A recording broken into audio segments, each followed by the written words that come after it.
Upper primary teacher salary নিয়ে গুরুত্বপূর্ণ update. এখানে দুটো স্যালারি দেখাবো। 7th পে কমিশন অনুযায়ী নিউ স্যালারি 20% ডিএ বাড়লো, নিউ স্যালারি কী হবে?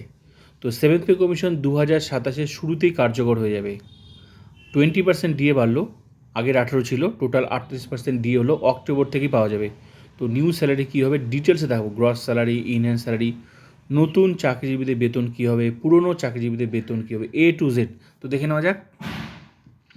আগে আমি দেখাচ্ছি 20% ডিএ বাড়লো, তো টোটাল 38% ডিএ নিয়ে স্যালারি কী হবে, তারপর আমি দেখাচ্ছি 7th পে কমিশনের সম্ভাব্য স্যালারি আপারের। হ্যাঁ, তো নতুন চাকরিজীবী পুরনো চাকরি দুটোই দেখাবো। তো শুরুতেই বেসিক পে 33,400, প্রতি বছর 3% হারে ইনক্রিমেন্ট হবে নতুন চাকরিজীবীদের বেতন এটা। হ্যাঁ, তারপর পুরনোদের বলছি।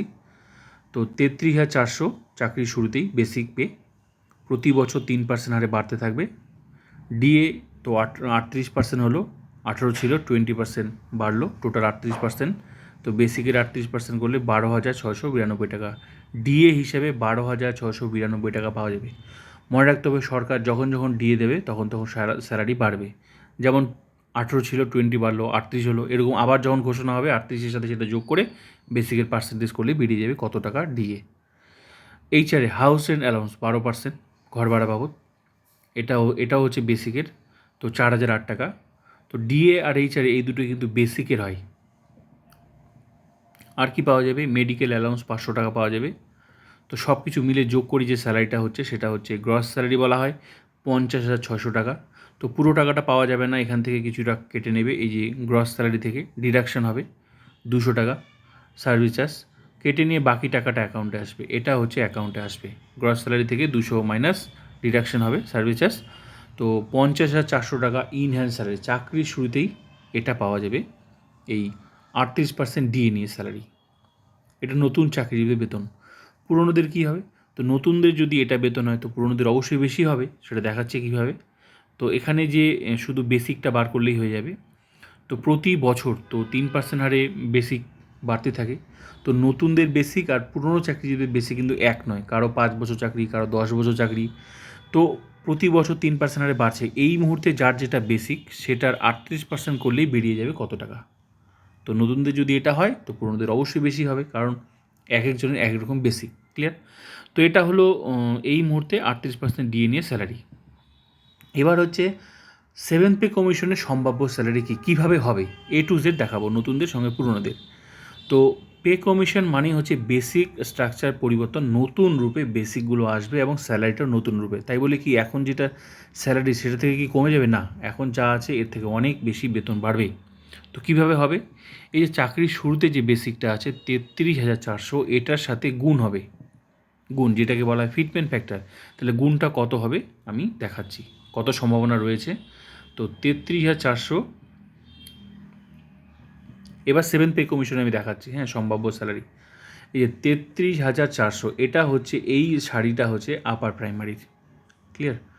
তো এখানে এই যে 33,400 যারা নতুন, এটা কিন্তু 6th পে কমিশনের বেসিক স্ট্রাকচার। এখানে যে এরকম দেওয়া আছে না, সেট করে দেওয়া আছে বেসিকগুলো এরকমই 7th পে কমিশনে আসবে। এই অনুযায়ী কিন্তু এই সবার স্যালারি হচ্ছে, যতক্ষণ না 7th পে কমিশন আসে ততক্ষণ এখানে যেভাবে বেসিকগুলো দেওয়া আছে কোন বছরে কোন বেসিকটা পাওয়া যাবে সেই অ্যামাউন্টেই পাওয়া যাবে, সেই অনুযায়ী কিন্তু স্যালারি হচ্ছে। যেমন এই যে 33,400 চাকরির শুরুতে নতুনদের বেতন দেখালাম, 6th পে কমিশন এখন মানে এখন যেটা চলছে আর কি, 38% ডিএ নিয়ে স্যালারি দেখালাম। তো শুরুতে এটা, তারপর প্রতি বছর 3% হারে বাড়ছে। তো এই যে শুরুতে 33,400, তারপর 34,400, তারপরে বছর 35,400, তারপরে বছর 34,500। তো এক্ষেত্রে যার যত চাকরির বয়স প্রতি বছর 3% হারে বাড়বে, তো এক্ষেত্রে সেই ঘরের বেসিকটা পাবে, বাকি অংশগুলো ডিএইচআরই যেগুলো থাকছে সবাই সমান, যেভাবে পার্সেন্টেজ পায় সেভাবে সমান। তো এইভাবে নতুন পুরনো চাকরিজীবীদের বেতন বেরিয়ে যাচ্ছে। তো এবার হচ্ছে, তো এই 6-এর মধ্যে 7-এ আসবে, তাহলে কী হবে, যে চাকরির শুরুতে যে বেসিকটা আছে না, এই যে এটার সাথে গুণ হবে। এবার তো 6 থেকে 7 আসবে।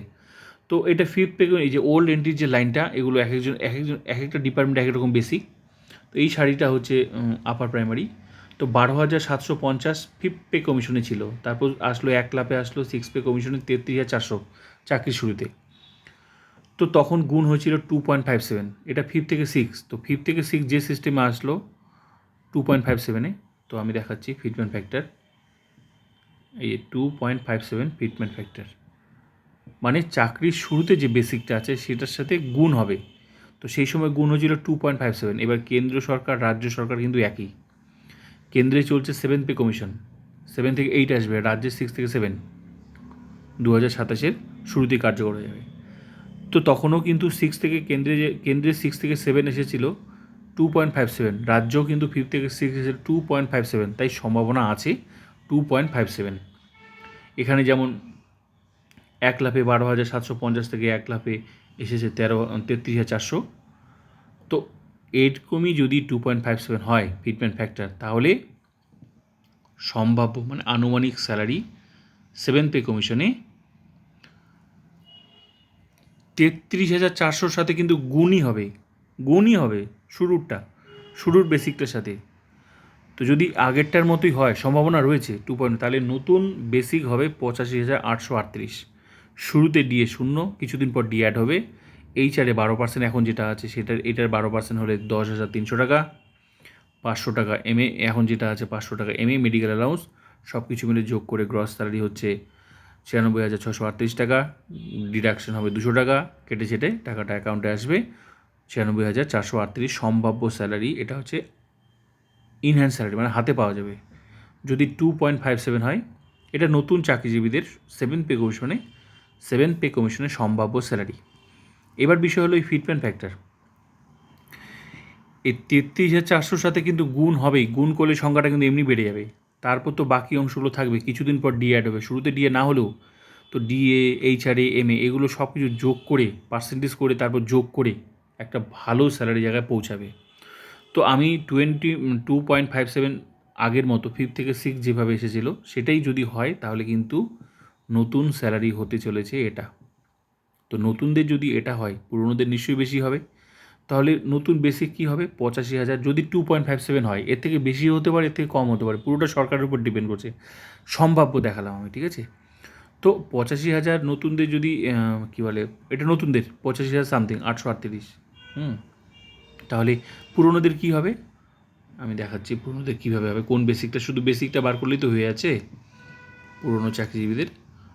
তো এই যে এখানে বেসিকটা আছে 33,400, এটা তখন এই 6-এর মতো 7-তে আসবে, 6 এটা তখন ওল্ড ইন্ডিতে চলে যাবে, আর 7-এ আসবে 85,000 সামথিং, যেহেতু এই সাইডটা। তারপর প্রতি বছর 3% হারে বাড়বে, যেমন এইভাবে 6-এরটা যেমন বেড়েছে, এই যে 6-এরটা যেমন বেড়েছে 33,400, 34,400, প্রতি বছর বাড়ছে না। তো পুরনো চাকরিজীবী যাদের কত বছর চাকরির বয়স, সেই ঘরের বেসিকটা পায়।